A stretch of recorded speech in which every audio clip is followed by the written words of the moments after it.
get started, and as always, we'll start with our new media seat, who is our podcast host today, Benny Johnson. Benny, why don't you kick us off, and thanks for being here. Thank you, Karoline. As a DC resident of 15 years, I lived on Capitol Hill. I witnessed so many muggings and so much theft. I lost track. I was carjacked. I have murders on my Ring camera and mass shootings. I witnessed a woman on my block get held up at gunpoint for $20, and my house was set ablaze in an arson with my infant child inside. And so to any reporter that says and lies that DC is a safe place to live and work, let me just say this. Thank you. Thank you for making the city safe, because no parent should have to go through what my family went through, having the fire department rip open their door to save their infant child. And so thank you for your work on securing this city. My question to you is this. Nancy Pelosi has attacked the president for deploying the National Guard to the city, saying that it is to cover for his incompetence. Hillary Clinton has also attacked the president for securing the city of Washington, D.C. I'd like to get your response to Nancy Pelosi and Hillary. Sure. Well, first of all, Benny, I'm so sorry that happened to you and your family.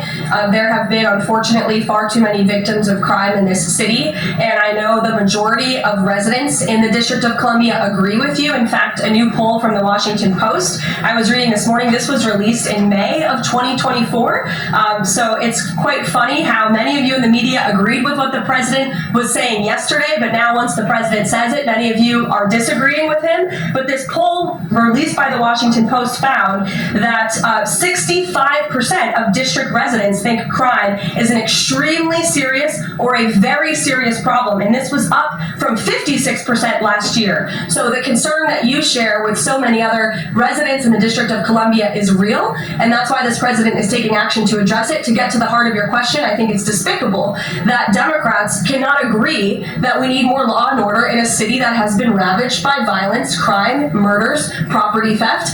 This should be a winning issue for all Americans. I don't understand. It's just anything President Trump does, the Democrats want to disagree with. I think the president would love to work with Democrats on this issue to bring law and order to America's cities, but unfortunately they have failed, and that's why he's taken this historic action to federalize the National Guard. And as you're seeing from last night's numbers, we already have seen success. We are removing violent offenders, we are arresting criminals, and we are removing drugs and firearms off of the streets of the city to make it safer for all of its residents. Just a very quick follow-up to that. Given the heroic actions of a member of this administration just a few blocks from this building, will the president consider giving the Presidential Medal of Freedom to Big Paul?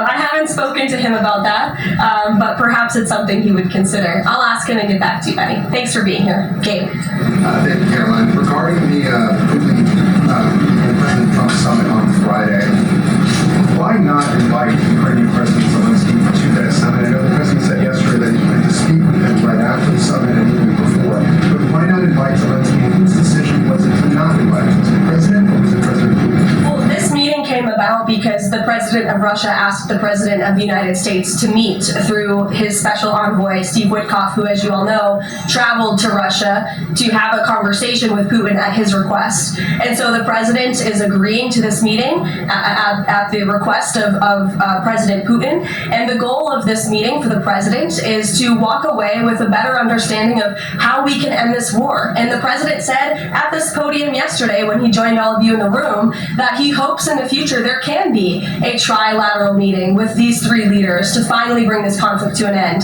But this administration has really used every lever, has taken every measure to achieve peace through a diplomatic solution. And I think the president of the United States getting in the room with the president of Russia, sitting face to face rather than speaking over the telephone, will give this president the best indication of how to end this war and where this is headed. And another question on something that happened yesterday, but I wanted to get the White House response. A judge ruled that the grand jury transcripts in Ghislaine Maxwell's case should not be released. What's the White House response to that? And you plan to appeal, and what do you tell President Trump's supporters who want that information released? We think that decision is unfortunate. Of course, we moved to unseal that information because the president has said he wants to see credible evidence released. As for the appeal process, I would defer you to the Department of Justice for that.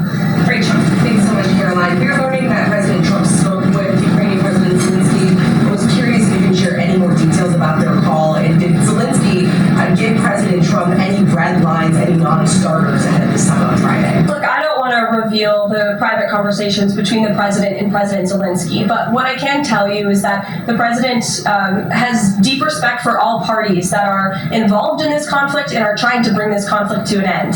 After Special Envoy Witkoff returned from his meeting with President Putin in Russia, his first phone call was to President Trump, and President Trump's first phone call was to President Zelensky and to our friends in Europe to keep everybody in the loop about where the United States can see moving the ball forward to end this conflict. And so we continue to be very much engaged with President Zelensky and the Ukrainians, but also our allies in Europe as well. And then just one more for you. How does the president measure success coming out of this meeting? The president at times has suggested that Putin might be tapping him along.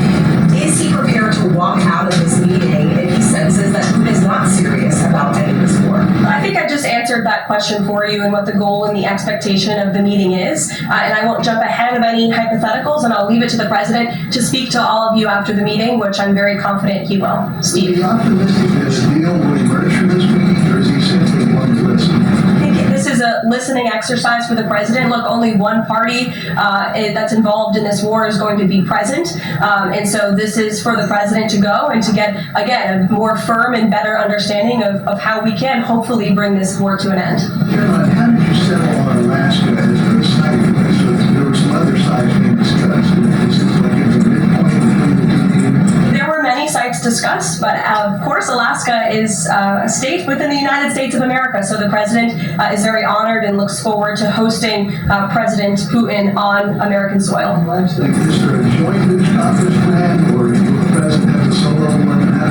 What sort of schedule? Yeah, the mechanics and the scheduling, Steve, are still being ironed out. For Friday, we're working with our Russian counterparts to put those plans into action, and of course we'll keep you all apprised on the logistical details of Friday as soon as we get them. Charlie? The president said to the podium yesterday twice that he was planning to go to Russia. Was that a verbal slip-up, or does he actually plan to go to Russia? Perhaps there are plans in the future to travel to Russia, and on Friday the president will be meeting with the Russian President Vladimir Putin in Alaska, as you know. Phil? Last week, the president said the CEO of Intel was highly conflicted, seeking to cite his past investment with Chinese companies that were doing business with the Chinese military. Yesterday, he called his meeting with that CEO a success. So what can you tell us about what the Intel CEO said to President Trump that changed his mind? The president put out a statement that you cited, Phil. I will leave it at that. He shared his thoughts on that meeting and how it went, and for any further comment on that, I'll leave it to him to make. Wait, will the Bureau of Labor Statistics continue to put out monthly jobs reports?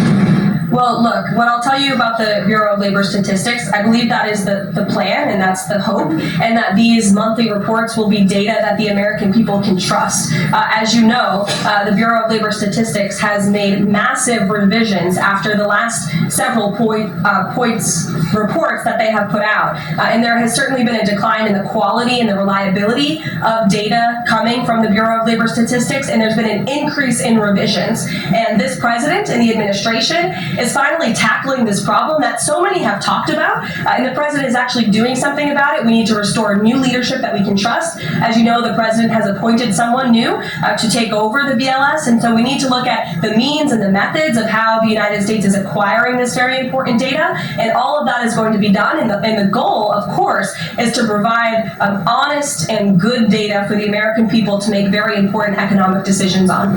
Mike? Caroline, two questions about me. The president is talking about land swaps between Russia and Ukraine. Vladimir Putin says he wants Russia to hold on to Russian-occupied territory in eastern Ukraine. Is the White House at all concerned about the messaging that potentially giving over or allowing Russia to maintain its occupied territory in eastern Ukraine? What that might say to other U.S. adversaries like China? Look, right now, the President of the United States has done more to end this war than his predecessor, Joe Biden, who allowed this war to take place. This war, don't forget, happened at the result of the weakness and the incompetence of the previous administration. And so the President inherited this conflict, and he is determined to end it. And it's a very complex and complicated situation. As for the details of the plans that have been kind of tossed back and forth, I won't get into those, and I will let the President of the United States discussed those plans with the president of Russia, with our European allies, and the president of Ukraine, Zelensky himself as well. Sure, go ahead, in the green.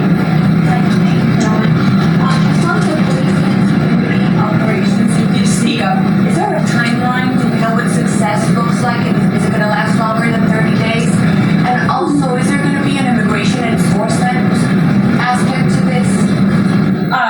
So can you speak up a little bit? The air conditioning is bumping in here for all of you today after yesterday's heater, so we've got to stock up. You're welcome. Go ahead. Is there a timeline for the security operations here in D.C.? And also, is there going to be an immigration component to this? And what does that look like? Look, if law enforcement officers encounter a criminal in this city and they are an illegal alien, of course the appropriate measures to detain and deport that individual will be taken, as they should.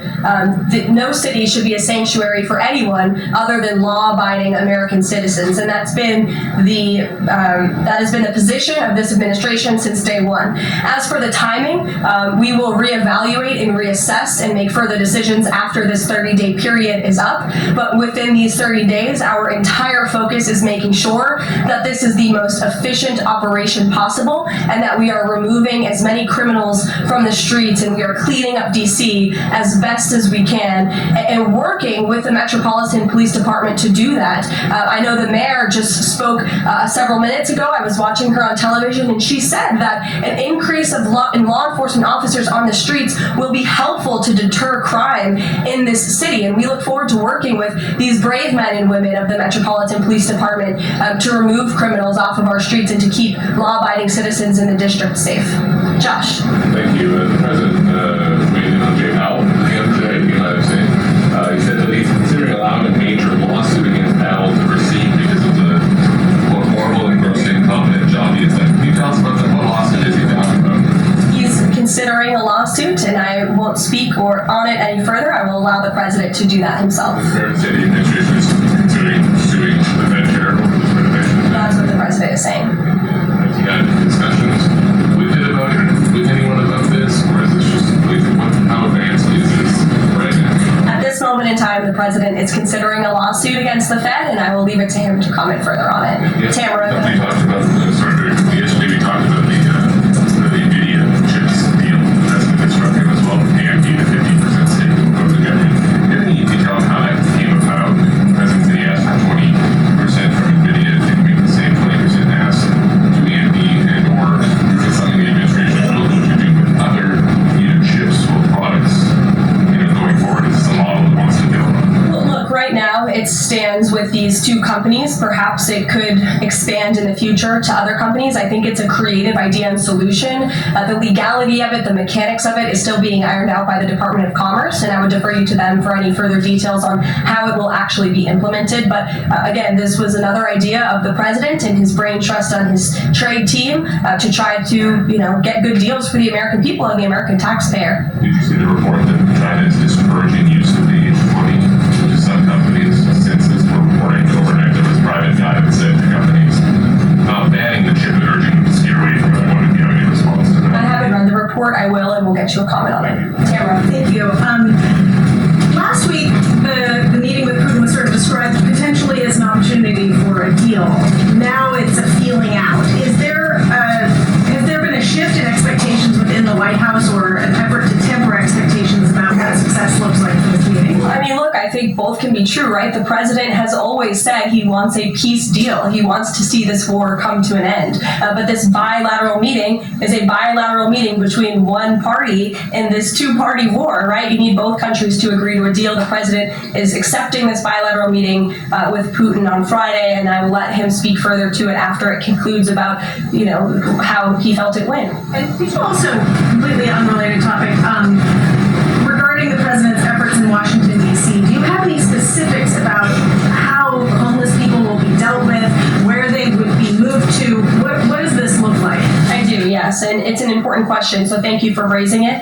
The Metropolitan Police Department, with the support of the new federal agencies who have been surging on the streets of the District of Columbia, are going to enforce the laws that are already on the books here in Washington, D.C. For far too long, these laws have been completely ignored, and the homelessness problem has ravaged the city. So D.C. Code 22-1307 and D.C. Municipal Regulation 24-100 give the Metropolitan Police Department the authority to take action when it comes to homeless encampments. So homeless individuals will be given the option to leave their encampment, to be taken to a homeless shelter, to be offered addiction or mental health services, and if they refuse, they will be susceptible to fines or to jail time. Again, these are pre-existing laws that are already on the books. They have not been enforced, which is part of the reason for this federalizing of the National Guard to bring in this assistance for law enforcement. While we are targeting criminals and trying to remove criminals off of the streets, we also want to make DC safe and beautiful, and that involves removing mentally disturbed individuals in homeless encampments as well. So we will be using these regulations and code that already exists to clean up our streets, and we've already had great success.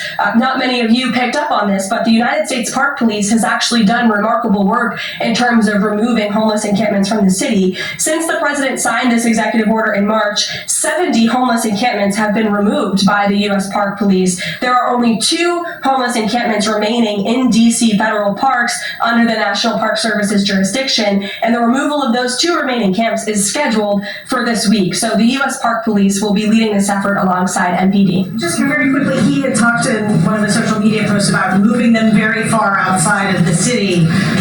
Is that off? No, it's not off. We're exploring how we could do that. But again, homeless shelters, offered addiction and mental health services, or jail if they refuse are the options on the table right now. And we'll continue to explore that option. Sure. Thank you so much, Karoline. President Zelensky said moments ago that he thinks Russia is preparing for a new offensive on at least 3 different areas of the front line. Is this something that you could confirm based on U.S. intelligence? And if the president sees that Putin is indeed planning major new offensive or moving troops, would he call off the meeting on Friday? I'm not in a position to confirm or deny or comment on that intel at this time. Monica. Thanks, Caroline. My question involves Russiagate. A whistleblower alleges that then Congressman Adam Schiff approved leaking classified information to smear President Trump's image during the Russiagate scandal. Does the president plan to investigate Adam Schiff, and what would accountability look like if more information confirms this report? The president has already said he wants to see Adam Schiff held accountable for the countless lies he told the American people in relation to the Russiagate scandal. I brought Tulsi Gabbard out to this podium to talk to you about all of that, and this administration is taking accountability very seriously. As for this new FBI whistleblower report, I understand Kash Patel last night declassified a 302 FBI document showing that a whistleblower who is a Democrat, a career intelligence officer who worked for Democrats on the House Intel Committee for more than a decade, repeatedly warned the FBI in 2017 that then Rep. Adam Schiff had approved leaking classified information to smear then President Donald Trump over the Russiagate scandal. This is obviously a bombshell whistleblower report. Hopefully more people in this room will cover it as such. And I have a quote from the FBI director for all of you. He has said this: "For years, certain officials used their positions to selectively leak classified information to shape political narratives. It was all done with one purpose: to weaponize intelligence and law enforcement for political gain. Those abuses eroded public trust in our institutions. The FBI will now lead the charge with our partners at DOJ, and Congress will have the chance to uncover how political power may have been weaponized and to restore accountability." That's what the administration is focused on, and hopefully we'll see some more media reports on this whistleblower allegation. If this were reversed, if this were allegations against the president or any of these cabinet officials, I'm sure everyone in this room would cover it as such. Elizabeth, go ahead. Thanks, Caroline. After yesterday's action to federalize the DC police, is the president still interested in working with Congress to end the Home Rule Act, something we've talked about in the past? Senator Mike Lee has a bill on it. Is that something he's still interested in? The president is very much still interested in working with Congress to address many of the issues that have plagued Washington, D.C., such as the cashless bail policy, which has been a complete disaster for the city. Juvenile delinquency is another major problem in the city that Congress can address. So I know Congress is on recess right now. When they get back to work to Washington, this president looks forward to having these conversations with our friends on Capitol Hill so we can work with them to make D.C. safe and beautiful again. And again, we encourage Democrats to join us in this effort. Perhaps their approval ratings would move up a little bit. If they did, I saw a new poll today, Democrat approval rating is at an all-time low, 32%. If they could just stand by the basic notion of law and order, perhaps they would see that tick up a bit, and we welcome them to do that. Dasha. Thanks, Caroline. President Trump yesterday at this podium indicated this, so as NATO Secretary General Mark Rutte, that in order for peace to happen, it is very likely that Ukraine will have to cede some land to Russia. Zelensky has repeatedly said no land for peace. That's not going to happen. Has this administration communicated to Zelensky that he's going to have to change that position? Look, I appreciate your asking that question in a different way than your colleague Michael in the back. I don't want to get into the details of these negotiations and these discussions that have taken place out of respect for where we are right now, and I'll let the president speak on it further if he wishes to. More about Israel. I know the president has had a call with Prime Minister Netanyahu recently. Netanyahu is planning to seize the remainder of Gaza City. What is the administration's position on this move by Israel's government? Look, this is an incredibly complex and complicated war that, again, was inherited by this president, by his predecessor, Joe Biden. October 7th was one of the worst days in history. We saw innocent people slaughtered, murdered, kidnapped by Hamas terrorists. This administration has taken extensive time and effort and resources since Inauguration Day in January to end this conflict. We have given many flexible arrangements backed by Israel to Hamas, and unfortunately, Hamas has never agreed. Looking ahead, I will let the president speak on where he sees this going, but this is, of course, an incredibly complex and complicated situation. The administration has made our goal clear. We want to see this conflict end. We want to see the hostages released, and we tried, the president and his national security team have given extensive effort and time to doing that. With how Israel has used those resources and the assistance that you've provided? Look, I'll let the president speak on the further actions that Israel may or may not be taking. Good to see you. Good to see you as well, Caroline. Thank you. The Kremlin is expressing interest that Friday's meeting will move beyond just terms to end the war into improving bilateral relations. There's talk over how they're interested in potentially restoring direct flights between Russia and the United States. Is President Trump open to those kind of peripheral conversations, or is this directly focused on ending the war in Ukraine? I think this conversation on Friday is focused on ending the war in Ukraine as far as the president's perspective goes. Those conversations, I think the president is interested in having, but his main priority right now is ending this war and to stop the killing that has gone on for far too long. You're welcome. Caroline, in the back. Go ahead. Yeah, two questions on the economy. So first, we've had small businesses tell us that it's not foreign exporters who are eating the tariffs, it's them. And they've held off on raising prices, but soon they're going to have to raise prices. What is the White House's message to them?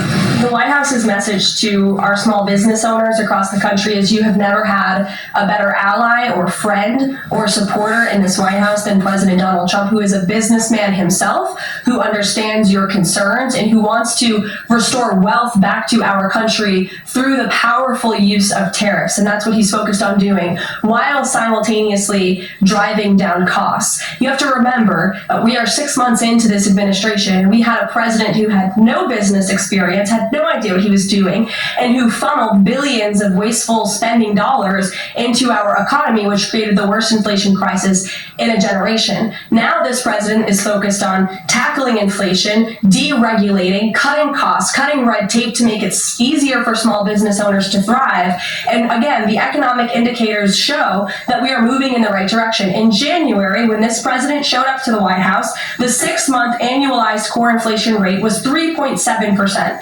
Today, 6 months later, the 6-month annualized core inflation rate is 2.4%. So we are trending in the right direction. Moving forward, since President Trump took office, for another 6 months, inflation will be tracking at 1.9%. At this trajectory, you look at grocery prices, they fell, energy prices fell, fuel oil fell, ship fares fell, propane fell, butter, margarine, eggs, non-prescription drugs. You go through the list of items that are falling. And then I would also point to that report this morning showing that small business optimism has reached a 5-month high. So look, we inherited an economic mess from the previous administration, but this administration is focused on fixing it every day. And part of that is signing the largest tax cuts into law to put more money back into the pockets of these small business owners.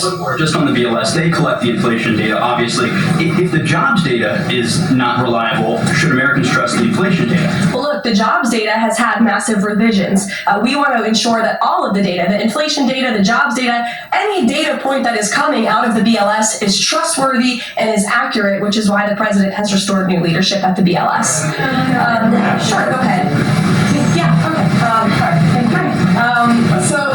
Gavin Newsom has said that California is going to sue in response to the government's demand for $1 billion from UCLA over the DOJ's anti-Semitism findings.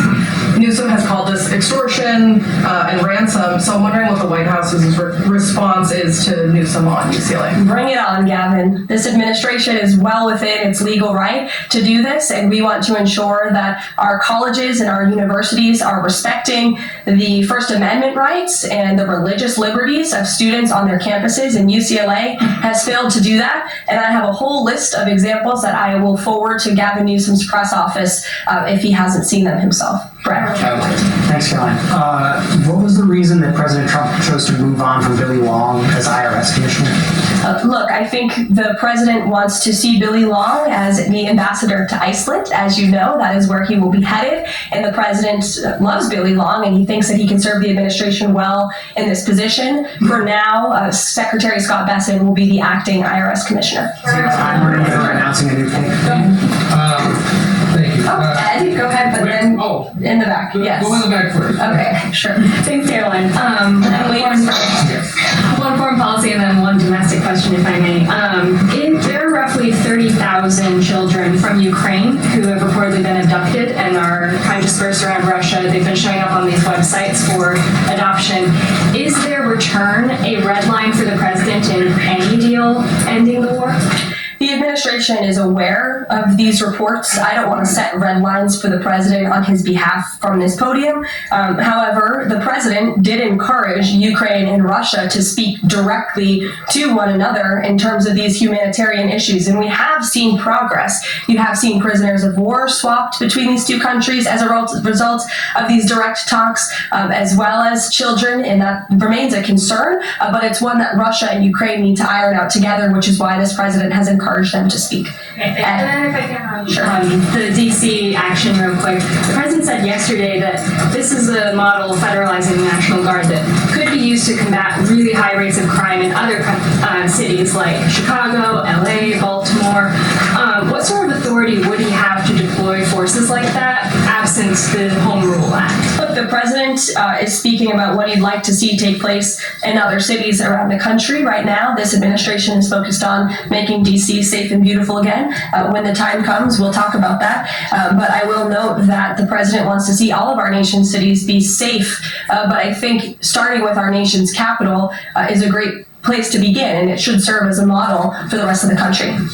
Just to line up a few of the DC things, so a lot of them have been asked, but in talking with Congress about potential changes to home rule, whatever else, would he also push the House to finally pass DC's budget so that it has access to all that money that it does need for policing, for schools, and for other services here in the city? Yes, and as you know, he has done that. He put out a statement calling on the House to take up the Senate's legislation, and he stands by that position. Let me take you back to something from last month. You guys announced the president was diagnosed with chronic venous insufficiency after his legs were seen swelling. How's he being treated for that?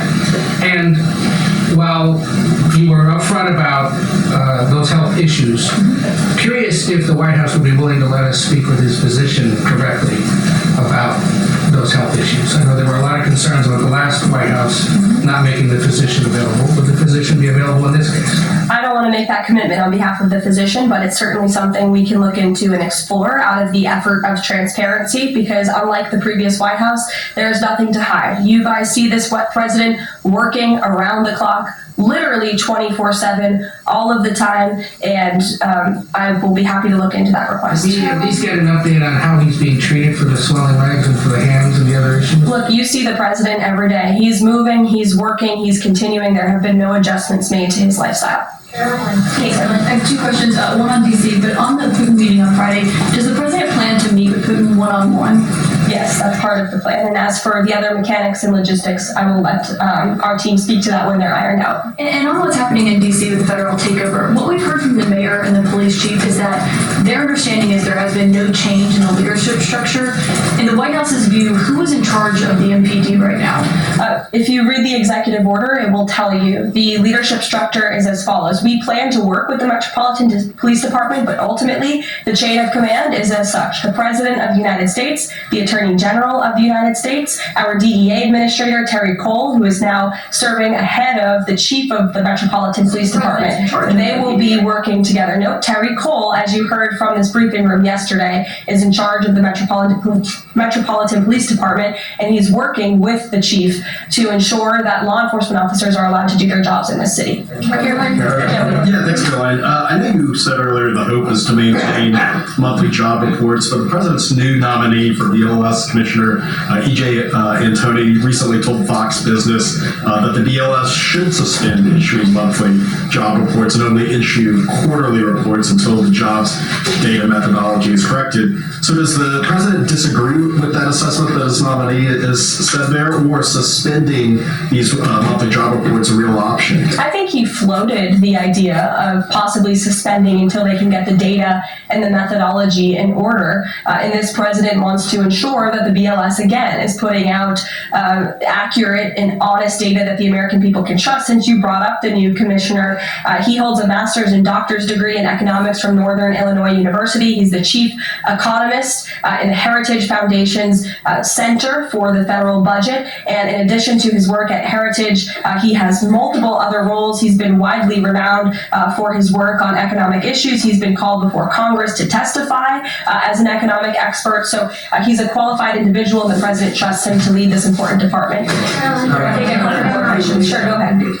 Given that the administration now has jurisdiction over MPD, can we expect, does that mean like personnel changes, hiring, firing? Can we expect leadership changes internally in the Metropolitan Police Department? I just walked through what the leadership structure looks like right now. Within the uniformed police department, right? I mean, does that mean that the Attorney General, others kind of have the ability to make those personnel decisions? I would imagine it means they have the ability. As for any changes, I'm not tracking any. Again, we look forward to working alongside the Metropolitan Police Department, and we did that last night successfully, and we hope we can do that for the next 29 nights. Go ahead.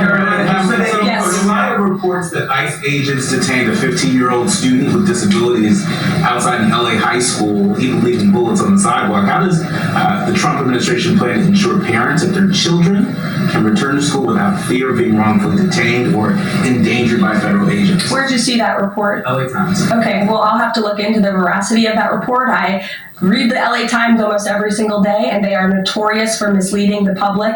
I'm sure there's more to that story than the way that you just characterized it. This administration wants to ensure that all school children across the country and every city from Los Angeles to DC can go to school safely. And that's part of this administration's effort to federalize the National Guard in Washington, to ensure that ICE is removing child predators. I just read you a list of a handful, just a handful, of the hundreds of thousands thousands of child predators that this administration is removing off of the streets of Los Angeles and every other community across this country, because we want to ensure this is a country where American school children can be safe, where they can prosper, and where they are not threatened by violent criminals, whether they are illegal or whether they are American citizen homegrown criminals, as this president calls them. So I will gladly go check on that report, and I'll get you the facts. Thank you, everyone.